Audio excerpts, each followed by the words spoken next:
कस्बे में इस साल ठंड कुछ ज्यादा ही पड़ रही थी। ऐसी ठंड जो सिर्फ शरीर ही नहीं, इंसान की सोच तक जमा दे। रात का सन्नाटा इतना गहरा था कि अपनी सांसों की आवाज भी साफ सुनाई दे रही थी। घना कोहरा गलियों को निगल चुका था। पुराने बरगद के चबूतरे पर दीपक, राकेश, मुकेश आग जलाकर बैठे थे। आग की लपटें कांप रही थी, जैसे वो भी ठंड से डर रही हों। दीपक हाथ सेकते हुए बोला, यार ऐसी ठंड तो मैंने जिंदगी में पहली बार देखी है। कल रात नदी वाले रास्ते पर मैंने कुछ देखा था।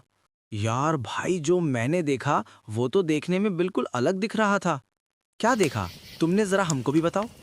एक औरत सफेद साड़ी में अकेली आधी रात को उस जंगल में घूमती है जिसे गांव वाले भूतिया के साया के नाम से जानते हैं। तीनों आपस में काफी देर तक बातें करते हैं। तभी कोहरे के बीच से एक परछाई उभरी। सब डर कर खड़े हो गए। धीरे धीरे वो पास आई। अरे अरे, आइए शेखर काका, आपका ही इंतजार था। अपने आने में इतना देरी कैसे हो गया? शेखर काका कस्बे के सबसे बुजुर्ग आदमी। उनकी आंखों में अजीब सा डर और थकान थी। काका चबूतरे पर बैठ गए। अब क्या ही बताऊं मुकेश बेटा, अब समय के साथ साथ तबीयत भी ठीक नहीं रहती। लेकिन मैं आज जो बताने वाला हूं वो कहानी नहीं, मेरी जिंदगी की सच्चाई है। इसे ध्यान से सुनना।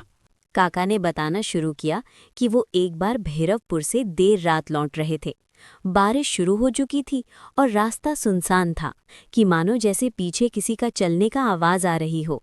जंगल में इतनी भयानक भयानक सी आवाजें आ रही थी कि मेरे पैर कांप रहे थे। तभी रास्ते में उन्हें एक चाय की दुकान दिखी। वहां एक बूढ़ी औरत आई और बोली, बेटा थोड़ा आगे तक छोड़ देगा क्या?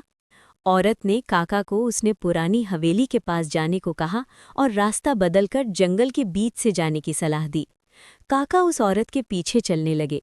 उन्हें अजीब लगा क्योंकि उस औरत के कदमों की आवाज नहीं आ रही थी। चलते चलते वो एक अकेले घर के पास पहुंचे। उस औरत ने कहा, क्या पूरे जंगल में सिर्फ मैं रहती हूँ? तभी जोर से बिजली कड़की और उसकी रोशनी में काका ने उस औरत का चेहरा देखा। वो कोई जिंदा इंसान नहीं थी। उसकी आंखें और चेहरा बेहद खौफनाक था। काका को एहसास हुआ कि अगर वो वहां रुके तो कभी वापस नहीं लौटेंगे। वो अपनी पूरी ताकत से भागने लगे। काका बिना पीछे मुड़े भागते रहे। बारिश और कोहरे के बीच उन्हें लग रहा था कि वो उनके बिल्कुल पीछे हैं। आखिरकार वो जंगल से निकलकर गांव की रोशनी तक पहुंच गए। फिर एक पेड़ के पास जाकर बैठ गए। उन्हें काफी डर लग रहा था वो बूढ़ी औरत यहीं ना आ जाए। काका ने दोस्तों को समझाया कि उस रात के बाद उन्होंने 2 कस्में खाईं।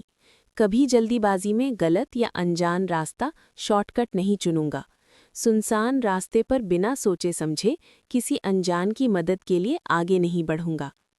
काका अपनी बात कहकर अंधेरे में गुम हो गए और सब दोस्त डर के मारे चुपचाप बैठे रहे। वीडियो अच्छी लगी तो चैनल को लाइक करके सब्सक्राइब करना ना भूले।